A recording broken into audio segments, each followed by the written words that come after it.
Eu estou aqui com o Conrado Stróligo. Esse menino está fazendo barulho na agricultura em Nova Friburgo. Nós vamos saber um pouquinho mais como funciona essas novas técnicas que ele está utilizando na agricultura, que só traz benefício para você.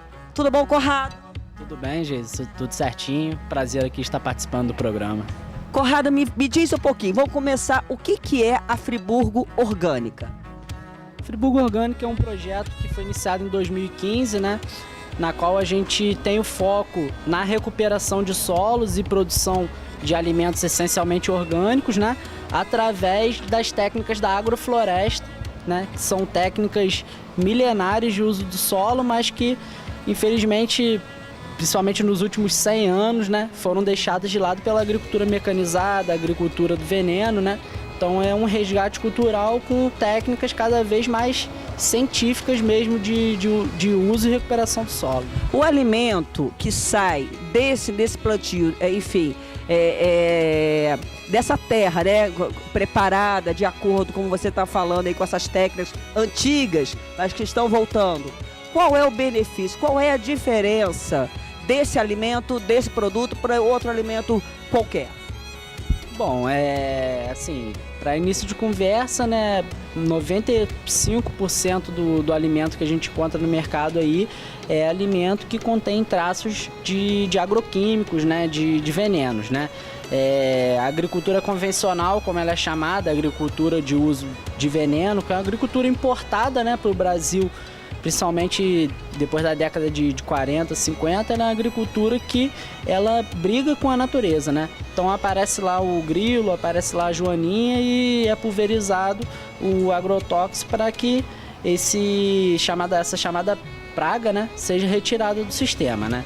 Então, principalmente os alimentos que a gente ingere no dia a dia são alimentos totalmente contaminados, né, com esse tipo de produto. Então o nosso alimento, ele, além de ser totalmente isento de agroquímicos, a gente não usa nada, nenhum tipo de pesticida, fungicida, herbicida, nada disso para fazer o nosso plantio. E além disso, a própria estrutura mesmo, né, molecular do alimento, né, existem estudos da agricultura biodinâmica, que também é um tipo de agricultura irmã também da agrofloresta, né? Então existem diversos estudos que mostram que o vegetal ele se encontra da forma mais plena, mais sadia, né? A própria estrutura molecular dele é diferente por respeitar a dinâmica da natureza. A gente não faz nada tão especial assim para o alimento ser tão bom, né? A gente só busca respeitar mesmo os ciclos da natureza. A gente planta de acordo com a lua certa, a gente faz as podas, né? Incorpora a matéria orgânica no solo. Então o nosso solo lembra muito até um solo de floresta. É aquele solo coberto por uma matéria orgânica que vai ajudando sempre a fertilizar ele. Como é feito esse preparo da terra? Por exemplo, você falou que os métodos no caso usados são antigos. Então, existe maquinário, existe tecnologia. Como que é isso? Como que você prepara essa terra para receber esse plantio? Olha, a gente pode fazer uso sim do maquinário, dependendo da escala a ser aplicada, né, o plantio, né? A gente não tem nenhum problema com o uso do maquinário. A gente só não quer se tornar um escravo daquela máquina, né? Um escravo do trator, um escravo do triturador, né? Mas a gente usa essas máquinas, né? Então, o início do preparo do solo, ele consiste na abertura. Ele pode ser feito tanto à base da enxada, quanto também do trator, né? Isso não tem nenhum problema. E depois disso a gente incorpora o esterco do gado ou o esterco de galinha, né? A gente incorpora a torta de mamona, o calcário agrícola, o calcário dolomítico, tudo isso dentro da legislação nacional dos orgânicos, né? Da produção de alimentos orgânicos.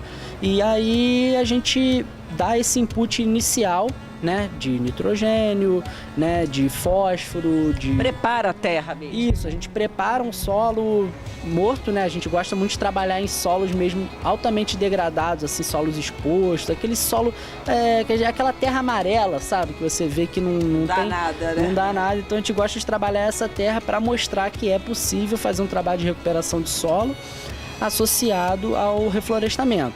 Então, logo após esse preparo mais físico, mais bruto do solo, né, a gente começa o plantio. E o nosso plantio também é um plantio que ele chama atenção pela diferença do que a gente vê aí. O que tem de diferente nesse plantio? Olha, quando a gente pensa em agricultura, normalmente a gente pensa aquele campo vasto ou só de alface, né? Sempre é assim, né? Não é assim? Então, o nosso plantio ele é bem misturado, né? Bem integrado, né? Então, naquele mesmo metro quadrado que a gente plantou a alface, a gente planta a rúcula, a gente planta a bananeira, a gente planta, às vezes, uma espécie frutífera, né? Às vezes uma espécie de adubação também, que só vai estar crescendo ali para fornecer o nitrogênio, principalmente para a gente. Então, assim, é um plantio que uma planta vai criando a outra. Ajuda a outra, é isso? Uma planta vai criando a outra, porque nem, assim, dificilmente você encontra uma planta que gosta de pegar sol o dia inteiro na cabeça, né? A gente não gosta e as plantas também não gostam, né? Então, quando a gente busca um ambiente de conforto térmico, né? Quando a gente busca um ambiente também de distúrbio, né? Que é uma palavra que a gente usa muito na nossa técnica de agrofloresta. O distúrbio é o seguinte: tem plantas que precisam de sol para florescer, né? Por exemplo, as cítricas, né? As cítricas normalmente elas são plantadas a pleno sol. E não é muito difícil você ver um pé de cítrica com alguma doença. Então, por exemplo, a gente deixa uma árvore mais alta do que a cítrica o ano inteiro em cima dela, fazendo uma certa sombrinha de 2, 3 horas por dia. E quando chega o momento da produção de flores da cítrica, a gente faz a poda de indução floral. A gente corta essa árvore, poda ela, que está em cima da laranjeira, por exemplo, ou do limoeiro. E aí isso vai possibilitar com que a floração seja mais abundante, né? Então é um trabalho de conhecimentos ancestrais mesmo, tanto indígenas brasileiros quanto europeus também. Plantando só cenoura ou só alface ou qualquer espécie que seja plantada em monocultura, ela vai fazer uma retirada de um determinado nutriente, pode ser o fósforo, pode ser o potássio ou o cálcio, ele vai retirar em grande quantidade aquele nutriente, né?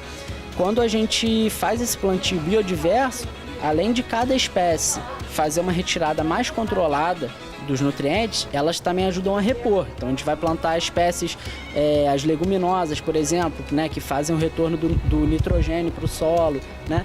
E assim, hoje em dia tem saído muito estudo dizendo que a Amazônia, na verdade, trechos grandes da Amazônia, foram cultivos indígenas, né? Que eram esses cultivos diversificados que atualmente a gente poderia chamar de agroflorestas. Na própria história de Nova Friburgo, na minha dissertação de mestrado eu tratei disso, que aqui em Nova Friburgo, os suíços que menos tinham recursos foram os que tiveram que ficar aqui, né?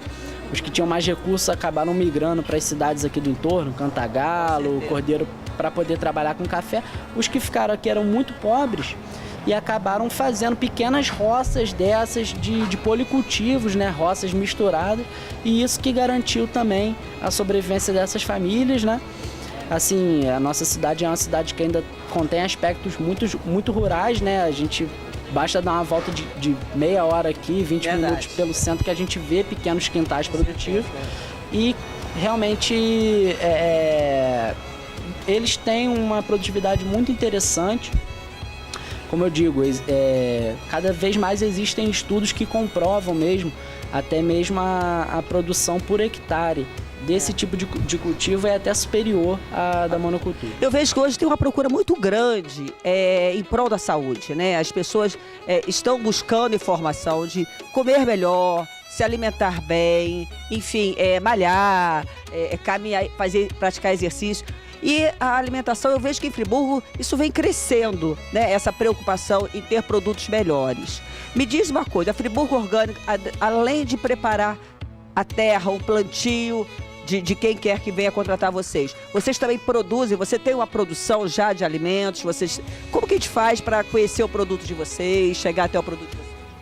Sim, agora a gente tem oferecido esse serviço também de consultoria e de implementação, mas a gente iniciou em 2015 aqui com um arranjo produtivo mesmo, O ano passado inteiro a gente trabalhou no sistema de cestas, né, entregando cestas com 10, 12 itens semanalmente na casa das pessoas. Atualmente a gente tem participado das feiras, chamada Feira de Sociodiversidade, ali no prédio da Energisa, na usina cultural.